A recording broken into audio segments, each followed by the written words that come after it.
A janitor ruins a billion-dollar deal by spilling water on a CEO's laptop. But that accident reveals a deadly secret: someone is stealing her company's technology. Sometimes the smallest splash creates the biggest waves. Water always reveals the truth. Before you watch full story, comment below from which country are you watching. Don't forget to subscribe for more amazing stories. The clock hit midnight. Rain tapped against the glass windows of the 35th floor. Sarah Miller stood alone in her office, staring at the contract on her desk. One signature. That's all it needed. One signature and her company would be saved. Sarah was 32 years old. 3 years ago, she had started Clean Wave, a small company that made water purification systems for poor communities. Now Clean Wave was dying. Money was running out. Investors were leaving. This deal with Megacorp was her last chance. Her phone buzzed. A text from her business partner, James. Sign it. We have no choice. Sarah touched the silver bracelet on her wrist. Her grandmother had given it to her before she died. Trust your heart, not just your head, her grandmother had whispered. But right now, her heart was confused. Down the hall, a man pushed a cleaning cart. His name was Marcus Webb. He was 38 years old and worked as a night janitor in this building. But Marcus had a secret. 5 years ago, he wasn't a janitor. He was an engineer. A good one. He had worked for a big tech company, designing security systems. Then something bad happened. Someone stole important data from his company. The blame fell on Marcus. He lost his job. Lost his reputation, lost everything.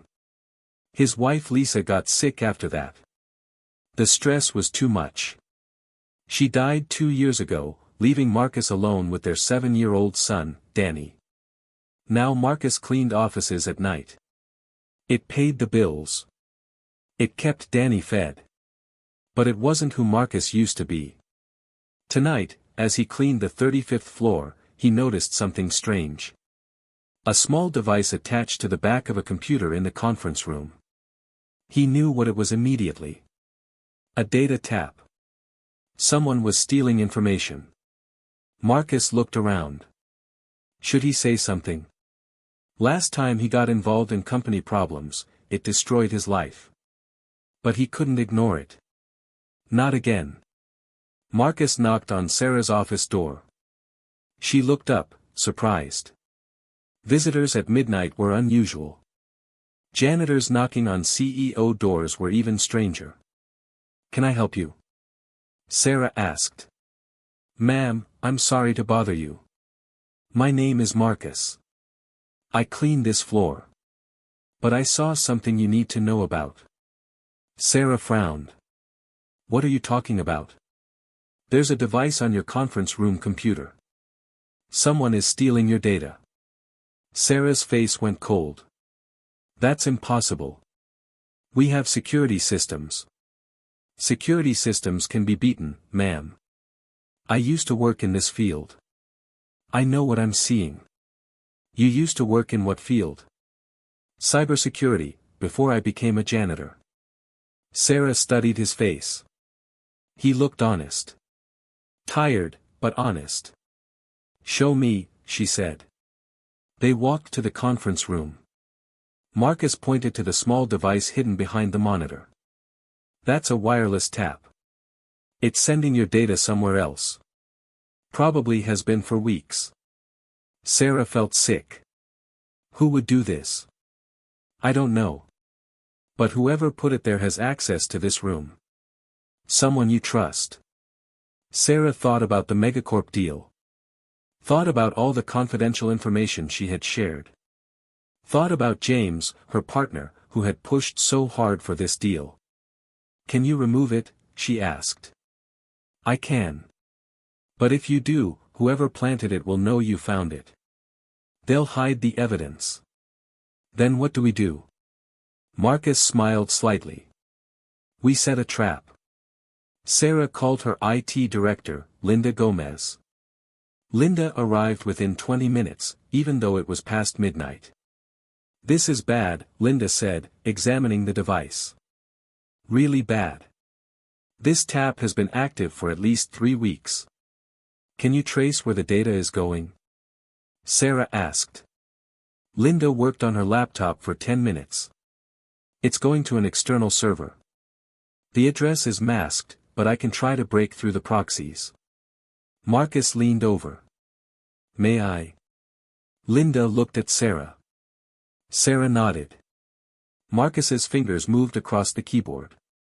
He worked quietly, focused. After 5 minutes, he stopped. "Got it. The data is going to a server registered to Megacorp." The room went silent. "That's impossible," Sarah whispered. "Megacorp is about to give us money. Why would they steal our technology?" "Because they don't want to pay you," Marcus said quietly. "They want to steal your designs, then claim they developed them first. You'll have nothing. No money, no technology, no company." Sarah felt her world collapsing.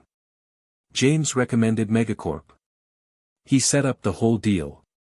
"Then James might be involved," Linda said. Sarah's phone buzzed. Another text from James. "Where are you? The Megacorp team is waiting online. Sign the deal now." Her hands shook. "What do I do?" Marcus met her eyes. "You do what I should have done 5 years ago. You fight back." Sarah walked into the conference room. James was there with his laptop open. On the screen, 3 executives from Megacorp waited. Finally, James said, "Sarah, we need to sign this tonight. The deal expires at 1 a.m.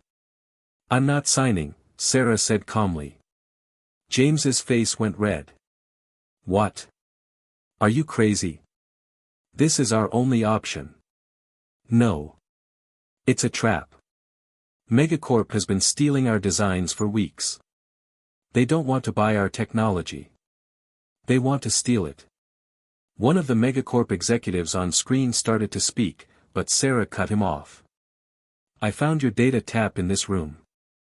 We traced it to your servers. We have proof." James stood up fast. "Sarah, you're making a huge mistake. You're paranoid. You're going to destroy this company." "No, James. You already did that. How much did they pay you?" James's face changed. The anger disappeared. Now he looked scared. "I don't know what you're talking about." "The police are on their way," Sarah said. "Linda called them 10 minutes ago. You should probably wait here." James grabbed his laptop and ran for the door. Marcus stepped in front of him. "Move," James said. "No," Marcus replied. James tried to push past. Marcus didn't move.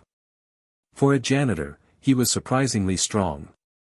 "I lost everything because someone like you framed me," Marcus said quietly. "I'm not letting you run." 2 security guards arrived. They took James away.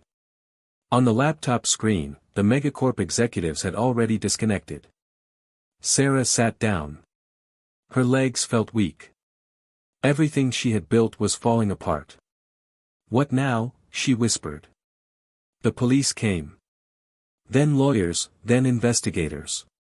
The sun rose on a very long night. By morning, the truth was clear. James had been working with Megacorp for 6 months. They had promised him $2 million to betray Cleanwave. He had planted the data tap himself. He had pushed Sarah to sign the deal quickly before she could discover the theft. Megacorp's plan was simple. Steal Cleanwave's water purification designs. Sign a deal that gave them distribution rights. Then claim they had developed the technology first. Cleanwave would be destroyed in court battles. Megacorp would own the market. Why did James do it? Linda asked. Sarah looked at old emails on her computer. He was angry. "I made him partner, but I kept final control of the company. He wanted more power. More money, more recognition. She scrolled through months of messages. There were clues everywhere.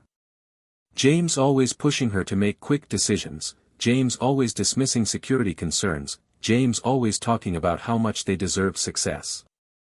I should have seen it, Sarah whispered. The signs were there. Don't blame yourself, Linda said. Betrayal is invisible until it's too late. That's what makes it betrayal. Marcus stood by the window, watching the sunrise paint the city gold. He hadn't slept. Hadn't eaten. But he felt more awake than he had in years. And he was willing to destroy everything you built. Linda asked. People do terrible things when they feel cheated, Marcus said. He was still there, even though his shift had ended hours ago. They convince themselves they deserve it. That they're owed something. Sarah looked at him. Is that what happened to you? Someone felt they deserved your job. Marcus nodded slowly. A colleague at my old company. He wanted my position. So he made it look like I had stolen data. The evidence was perfect. I couldn't prove my innocence. He walked over to Sarah's desk and sat down heavily. For the first time, he looked truly tired. His name was Ron Dawson. We were friends. Or I thought we were. We had coffee together. Talked about our families. I helped him fix his code when he struggled. Then one day, I was called into HR. They showed me logs proving I had stolen client data. My access credentials were everywhere. My digital signature on every breach. But it wasn't you, Sarah said. No. Ron had copied my credentials months earlier. He was the one stealing data and selling it to competitors. But when the company started investigating, he planted everything on me. By the time I understood what was happening, it was too late. I was fired. Blacklisted. My name was destroyed. Linda looked horrified. Did you try to fight it? I tried. For 6 months, I fought. Hired a lawyer I couldn't afford. Collected evidence. But digital evidence can be faked. And Ron was smart. He had covered every track. Eventually, my money ran out. My wife got sick from the stress. I had to choose between fighting a battle I might never win or taking care of my family. So you gave up, Sarah said softly. I stopped fighting. But I never stopped knowing the truth. That's what kept me alive. The truth doesn't disappear just because people stop believing it. Sarah felt tears in her eyes. You saved my company. You saved me. You saved yourself by listening. Most people wouldn't believe a janitor. I almost didn't, Sarah admitted. When you knocked on my door, my first thought was to call security. You were interrupting the biggest moment of my career. But something in your eyes stopped me. You looked like someone who had lost everything and found something worth fighting for again. Marcus smiled sadly. That's exactly what happened. The news hit the business world like an earthquake. Megacorp stock dropped 20% in one day. Their CEO resigned. James was arrested for corporate espionage. 3 other Megacorp employees were also charged. Sarah called a press conference. Reporters filled the room. Yesterday, my company almost died, she told them. We were saved by someone who saw the truth when everyone else was looking away. His name is Marcus Webb. He's a janitor in our building. And he's also the most honest person I've ever met. She pointed to Marcus, standing awkwardly at the side of the room. Marcus lost his career 5 years ago because someone framed him. He spent 5 years cleaning offices. But he never lost his integrity. When he saw something wrong, he spoke up. Even though last time he spoke up, it destroyed his life. The cameras turned to Marcus. He looked uncomfortable. Marcus, a reporter called out. What do you want people to know? Marcus was quiet for a moment. Then he said, I want people to know that silence is sometimes the most dangerous choice. 5 years ago, I stayed quiet when I should have fought. I thought I was protecting my son. But I was really teaching him to accept injustice. Last night, I decided to teach him something different. Another reporter asked, what will you do now? Sarah stepped forward. Marcus will be joining CleanWave as our chief security officer. If he accepts. Marcus looked shocked. Ma'am, I appreciate it, but I'm a janitor. I haven't worked in tech for 5 years. You just stopped a multi-million-dollar theft using skills you haven't used in 5 years. I think you're qualified. The room applauded. Marcus's eyes filled with tears. CleanWave's new office was smaller than the old one. After the Megacorp scandal, Sarah had to rebuild everything. Many investors left. Some employees quit. But the company survived. Marcus's new security system was working perfectly. No data taps. No breaches. No betrayals. The system was elegant in its simplicity. Marcus had designed it based on water flow patterns. Just like water finds leaks in pipes, his system detected unusual patterns in data flow. It was revolutionary. Other companies were already asking to license it. Danny visited the office after school sometimes. He would sit in Marcus's office doing homework while his father worked. The other employees loved him. He was curious, polite, always asking questions about how things worked. One afternoon, Danny asked his father, Dad, do you miss being a janitor? Marcus looked up from his computer. That's an interesting question. Why do you ask? Because you seemed happy then too, even though we didn't have much money. Marcus thought about this carefully. I was happy because I had you. Money doesn't make happiness, buddy. People do. Choices do. I'm happy now because I'm doing work that matters. But I was happy then because every night, I came home to you. But weren't you sad? About Mom? About losing your old job? Every single day, Marcus admitted. But sadness and happiness can exist together. I was sad about what I lost. But happy about what I still had. You. Danny nodded, understanding in his eyes beyond his years. One evening, Sarah found Marcus on the roof of their building. He was looking at the city, the same way she used to from her old office. Can't sleep, she asked. Old habit. I used to come up here during night shifts. They stood in silence. Then it started to rain. Light drops, gentle and clean. Sarah held out her hand, feeling the water on her palm. You know what's funny? I used to hate rain. It felt like the world crying. But now it feels different. Clean. Like a fresh start. That's what water does, Marcus said. It washes things clean. Makes them new again. Is that what happened to us? Did the water wash us clean? Marcus smiled. Maybe. Or maybe we washed ourselves clean. The water just showed us how. You know, Sarah said, I never thanked you properly. You gave up your safety to help me.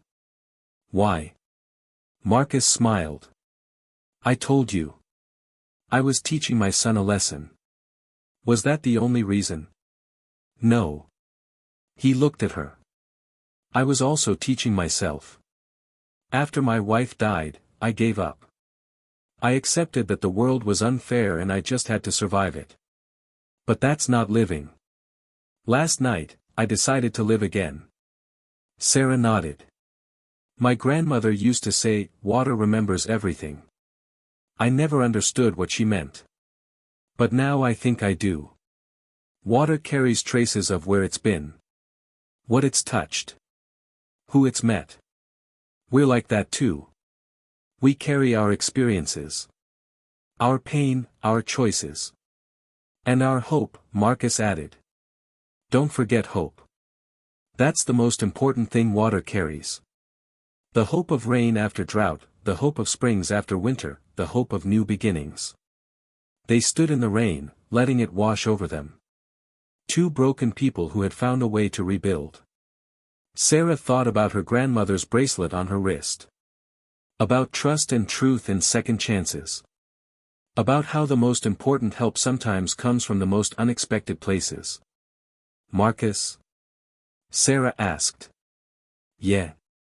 Thank you. For the water. He laughed.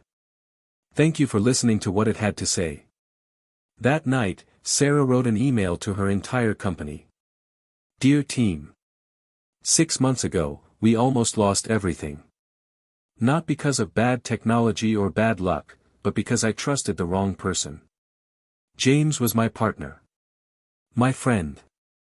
I thought loyalty came from titles and positions. I was wrong. Real loyalty came from a janitor who barely knew me. Someone who had every reason to stay quiet and protect himself. But he spoke up anyway. We've rebuilt Clean Wave on a new foundation. Not just new security systems, but a new culture.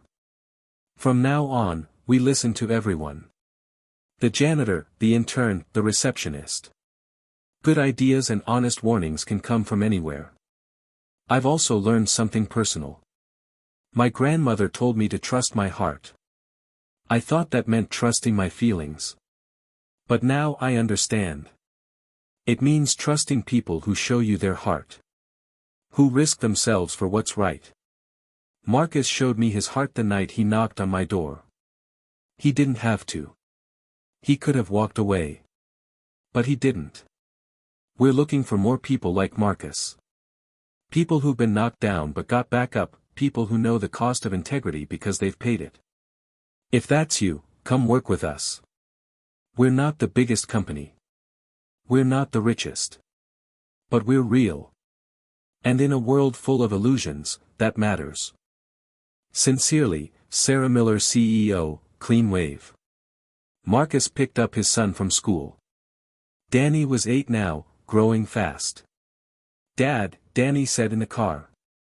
My teacher asked what my dad does for work. I said you're a janitor. But Tommy said his mom saw you on TV. She said you're a security chief now. Which is true? Marcus pulled the car over. He turned to look at his son. Both are true. How? I was a janitor. Now I'm a security chief. People can change, Danny. People can grow. Is that why Mom's picture is smiling again? Marcus felt his throat tighten. On their kitchen wall, there was a photo of Lisa. Danny had drawn a frown on the glass with marker months ago. Last week, Marcus noticed Danny had erased it and drawn a smile instead. What do you mean?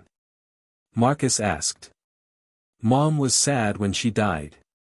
Remember? But now I think she's happy again. Because you're happy. Marcus pulled his son into a hug. Yeah, buddy.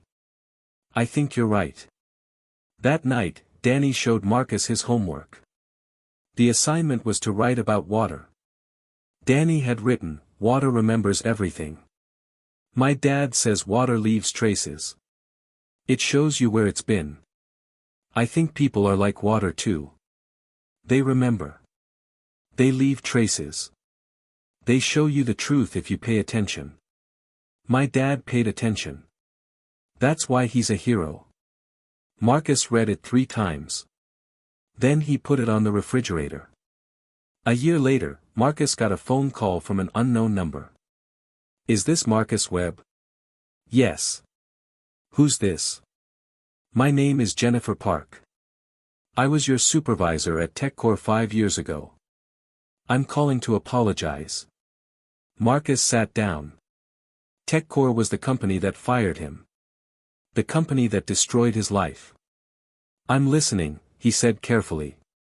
After you left, strange things kept happening. More data breaches. More security problems. We finally hired outside investigators. They found evidence that another employee, Ron Dawson, had been stealing data for years.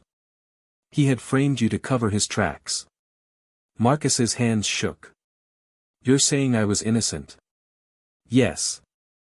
Ron confessed 6 months ago. He's in prison now. Marcus, we were wrong. I was wrong. I should have investigated more carefully. I should have believed you. Why are you calling now? After 5 years? Because you deserve the truth, and because I saw you on the news.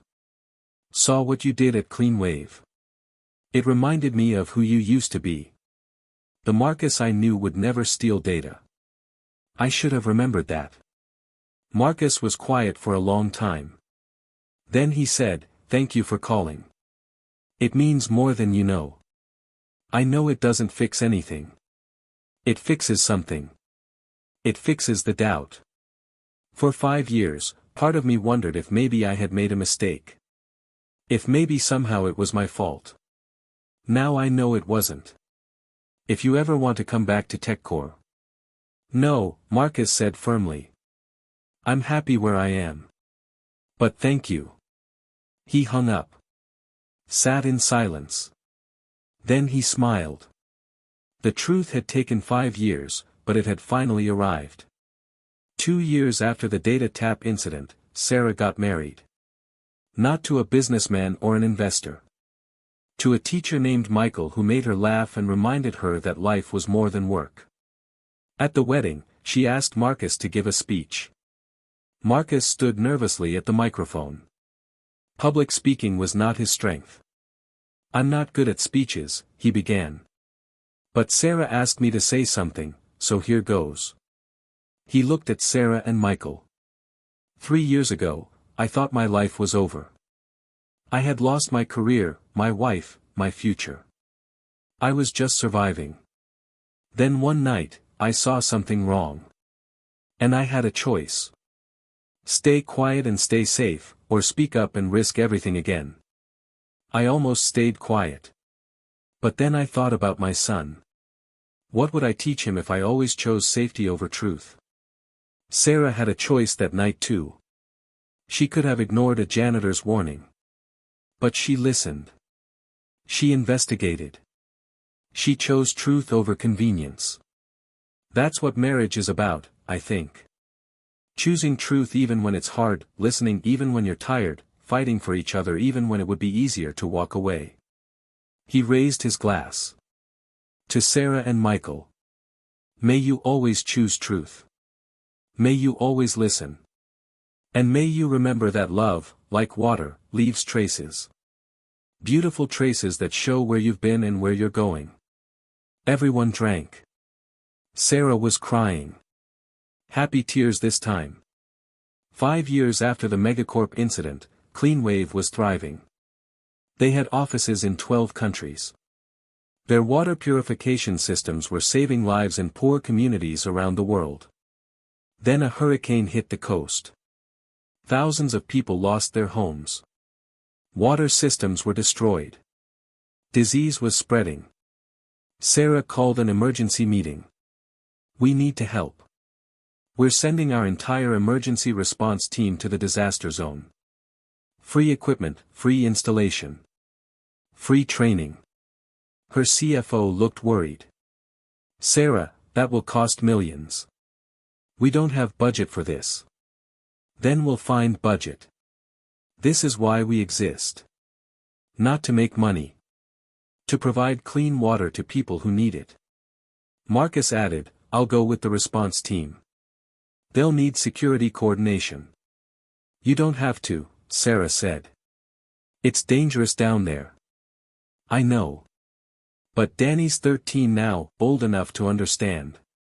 And I want him to see that when people need help, you don't calculate cost. You just help." The Clean Wave team spent 6 weeks in the disaster zone. They installed purification systems in 47 communities. They trained 200 local workers. They provided clean water to 50,000 people. The effort nearly bankrupted the company. But Sarah didn't regret it. "We saved lives," she told her worried investors. "That's worth more than profit margins." Some investors left. But new ones arrived. People who believed in the mission, not just the money. 10 years after the midnight meeting, Marcus was 48. Danny was 17, about to start college. He wanted to study environmental engineering. Sarah was 42. CleanWave was now a major corporation, but she had kept its soul. They still gave away systems to poor communities. They still listened to everyone, not just executives. One evening, Sarah and Marcus stood on the same rooftop where they had talked years ago. It was raining again. Gentle drops, like the night everything changed. Do you ever think about that night? Sarah asked. Every day, Marcus said. It was the night I stopped hiding. It was the night I learned to listen. They stood in comfortable silence. Marcus? Yeah. What do you think water remembers about us? Marcus smiled. I think it remembers two broken people who decided to fix each other. Who chose truth over comfort. Who proved that second chances are real. That's beautiful. Truth usually is. More silence. Then Sarah said, I'm stepping down as CEO next year. Marcus looked surprised. Why? Because I've done what I needed to do. CleanWave is stable. Strong. It doesn't need me anymore. I want to spend time with Michael. Maybe have kids. Live a life, not just build a company. Who will replace you? Linda. She's ready. She's earned it. What will you do? Maybe teach. Share what I've learned. Help other young entrepreneurs avoid the mistakes I made.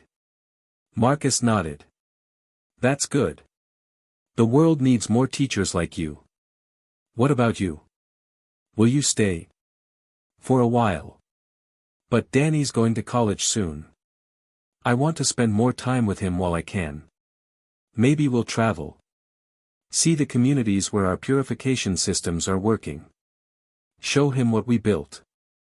We built something good, Sarah said softly. Yes. We did. The rain fell harder. They stayed on the roof, letting it soak them. Sarah. Yeah. Thank you. For that night, for listening, for giving me my life back. Thank you for knocking on my door. For being brave when I was scared. They hugged. Two friends who had saved each other in different ways. The documentary was called Water Remembers, The Story of CleanWave. It aired on streaming services worldwide. Marcus, now 58, watched it with Danny, who was 27 and working as an environmental engineer. Sarah, 52, watched it with her husband and two teenage daughters. The documentary told the whole story. The betrayal, the midnight meeting. The data tap. The choice to fight back. At the end, the filmmaker asked both of them the same question, what did water teach you? Sarah's answer, water taught me to trust the flow. To listen to what seems small and quiet. The most important truths often whisper. Marcus's answer, water taught me that everything leaves a trace. Your choices, your actions, your courage. Those traces remain. They shape who you become. The documentary ended with footage of CleanWave's purification systems working in 73 countries. Clean water flowing to communities that had never had it before. Over the footage, Danny's voice read his childhood homework. Water remembers everything. It leaves traces. It shows you the truth if you pay attention. People are like water too. They remember. They change. They flow forward. And sometimes, if they're brave, they help others flow forward too. The screen faded to black. Then white text appeared. In memory of all those who spoke up when they could have stayed silent.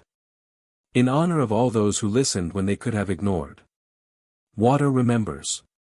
So should we. This story is about second chances. About courage. About the choice to do what's right even when it costs you everything. Marcus could have stayed silent.